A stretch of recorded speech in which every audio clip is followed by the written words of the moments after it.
পারে না লোক খারে আসো না আসো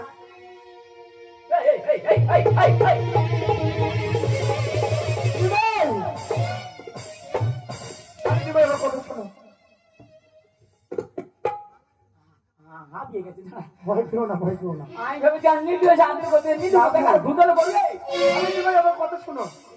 আমার মায়ের গাদু নেই।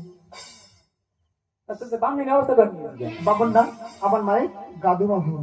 চিন্তা করতে পারবি তা তো দাদির অবস্থা কেন আমার মায়ের গাদু মাহুন নাই। ভাষা পরিষ্কার করে তারপরে ভেঙে দেবো ভাই আমার মা দাদির অবস্থা করে নিয়েছে ভাই আমার কথা শোনো। আমার মা এই গাদু মাহুনের পৃষ্ঠে চেপে দেশ দেশান্তরে পূজা নিয়ে বানাইনি ভাই। মানে তোর মা এর পিঠে চড়ে হ্যাঁ ভাই, তোর মার বাহন হ্যাঁ ভাই। আমি অনেক আগে গড়ে চড়তো আগে চড়ে ছাড়বো কি বলিস না তুই এবার তুই ওবারে যাবি হ্যাঁ ভাই, ও যাবে নিশ্চয়ই যাবে। তোরা করিয়া আছে করি করি কি তো আমি জানি আমি ভাই। টাকা টাকাও কি আমি জানি না। কার পিছনে মা বাপের তো মা আসছে, তোমার পাওনা কথা বুঝিয়ে দেবেন ভাই।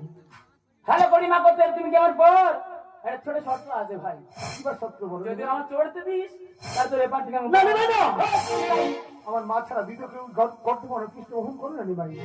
তাহলে ভাই আমি যেতে পারবো না ভাই দ্বীপের মধ্যে রাতে দেখ তুমি ভাই, তুমি তাহলে আমাদেরকে পার করে দেবে না। একটু চড়তে দে না গাধু হ্যাঁ নিমাই তোমার পৃষ্ঠে চাপবে বলছে, চাপাবে হ্যাঁ নিমাই? ও কিন্তু তোমাকে চাপাবে না। আমি একটু বুঝে দেখি না দেখো তুমি বুঝে। রাজু আচ্ছা চড়বো চড়তে দেবে নাচো দেখি নাচো দেখি নাচো নাচো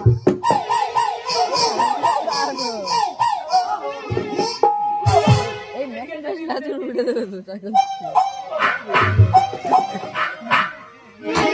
তবে নাকি অবলা বোঝে না আচ্ছা চড়বো পিঠে নাচা পিঠ ভাঙো শিও বললে হবে না শিও বললে হবে না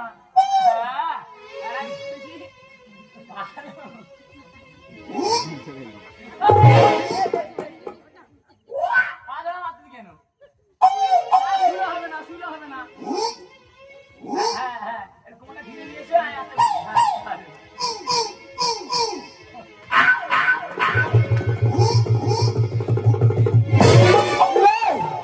আমি কত করে নিষেধ করেছিলাম, আমার কোনো কথা শোনেনি ভাই। কত করে নিষেধ করার পরে আবার কথা শুনলে না। গাধু তুমি যাও, আমি যাওয়ার সময় তোমাকে সঙ্গে নিয়ে যাবো। যাও ভাই। এরকম করলো কি